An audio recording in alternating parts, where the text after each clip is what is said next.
Good morning and happy Saturday, Shabbat Shalom. We are reading the book of Exodus. The last time we read chapter 11 of the book of Exodus. I've been reading it in Tigrinya, and I totally forgot that I have non-Tigrinya speaking friends and family. So I apologize, and I will continue on reading in English and in Tigrinya. So we have been watching the gracious God delivering his people from the land of slavery, from the land of Egypt, with mighty, mighty hands, with mighty miracle and judgments to the gods and goddesses of Egypt, which are false gods, they're just demons.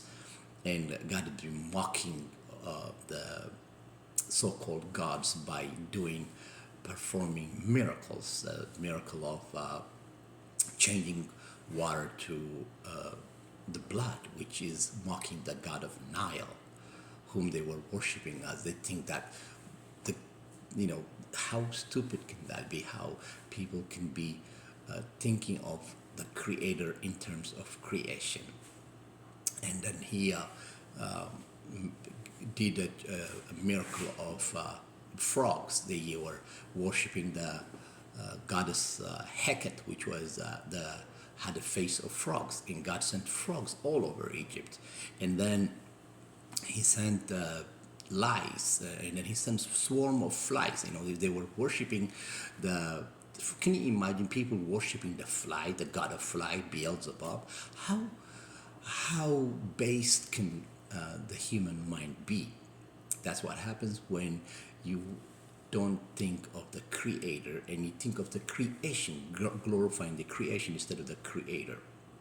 So he sent them hail. He would smite Egypt with darkness. He would smite them with pestilence and boils and so many miracles, but 9 of them he already performed. And still the Pharaoh of Egypt was hardened. His heart was hardened, and he would not let Israel go. Now, the 10th miracle, the smiting of every firstborn in Egypt, starting from the son of Pharaoh to all of the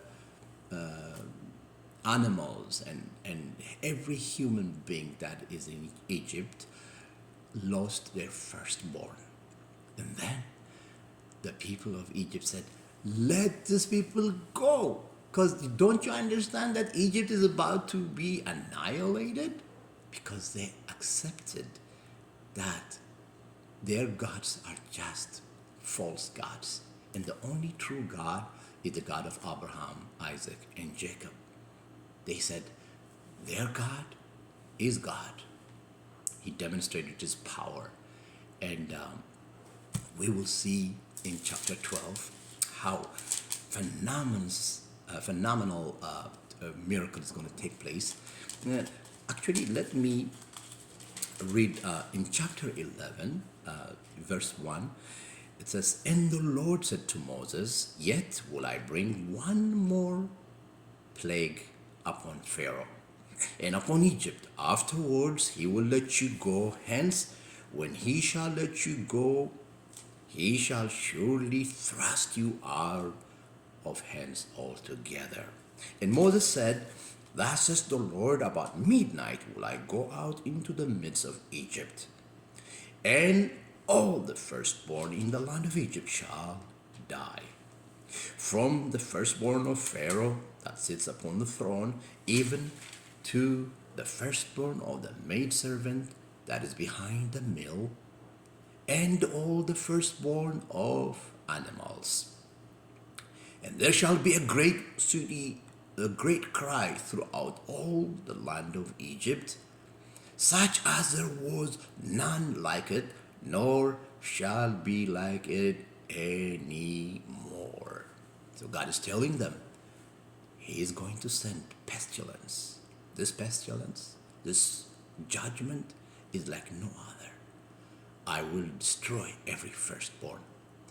And the most amazing thing about this is the plague only happened to the children of Egypt. No Israelite was killed. You know why? Because God makes a difference between Israel Egypt. God takes care of